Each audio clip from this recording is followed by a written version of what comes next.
కథ ధర్మం మరియు అహంకారం. ఒక చిన్న గ్రామంలో ఒక అభనీత మొక్కలను నాటే రైతు ఉండేవాడు. అతని పేరు మారుతి. మారుతి ఎంతో కష్టపడి పని చేసే రైతు.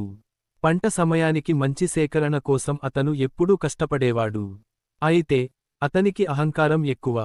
ఆహారం తినేది ఇంకెవ్వరో మర్చిపోయి, పంట పండించిన ఆ తర్వాత ప్రతిసారి నేనే ఒంటరిగా అధిక పంట తెచ్చాననే భావంలో ఉండేవాడు. ఒకరోజు గ్రామంలో ఒక జ్ఞానులు వస్తారు. వారు ధర్మం, అహంకారం మరియు నిజాయితీ గురించి మాట్లాడుతారు. మారుతి జ్ఞానుల బాట వారికి ప్రశ్నించాడు. నేను కష్టపడి పంట పండిస్తే నేను ఎందుకు అహంకారంగా ఉండకూడదు? జ్ఞానులు సమాధానమిచ్చారు. మారుతి, నువ్వు కష్టపడి పంట పండిస్తున్నావు నిజం. కాని ఇతర రైతులు కూడా నేటి కష్టపడుతున్నారు. వారికి సహాయం చేయాలనుకుంటే నీ ఆహారం మరిన్ని పండించుకునేందుకు సహాయం చేయవచ్చు. అహంకారం కంటే ధర్మం ముఖ్యం. మారుతి నోరు మూసుకున్నాడు. ఆయన అనుమానం తప్పించుకున్నాడు. జ్ఞానుల మాటలు మూర్ఛలోకి నెట్టాయి. అక్కడి ప్రజలు పిచ్చు విచారణ అడిగారు.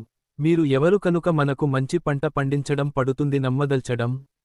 జ్ఞానులు నవ్వుతూ చెప్పారు, నేను నిన్ను ఎక్కడా చూసుకోలేదు, కాని నీ కష్టానికి కృతజ్ఞతలు.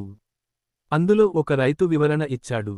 నేను వీటికి మంచి పంట పండిస్తే నా మొక్కలు నువ్వైన్ పైకి వెళ్ళి బాగున్నప్పుడు మీకు ఏం చేయాలి?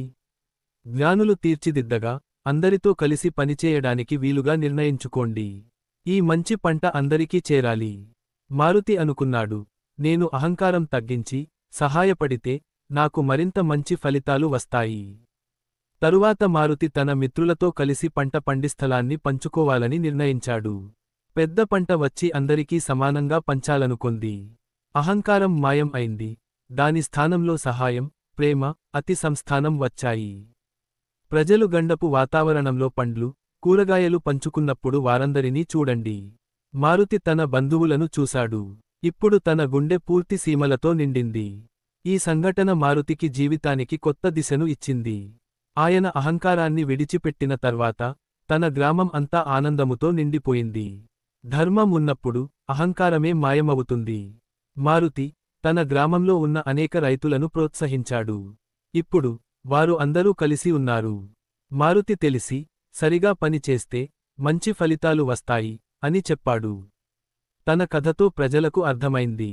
ఇలా కలసి పనిచేస్తే బాగుంటుంది లాంటి ఎవరో తెలుసుకోరు.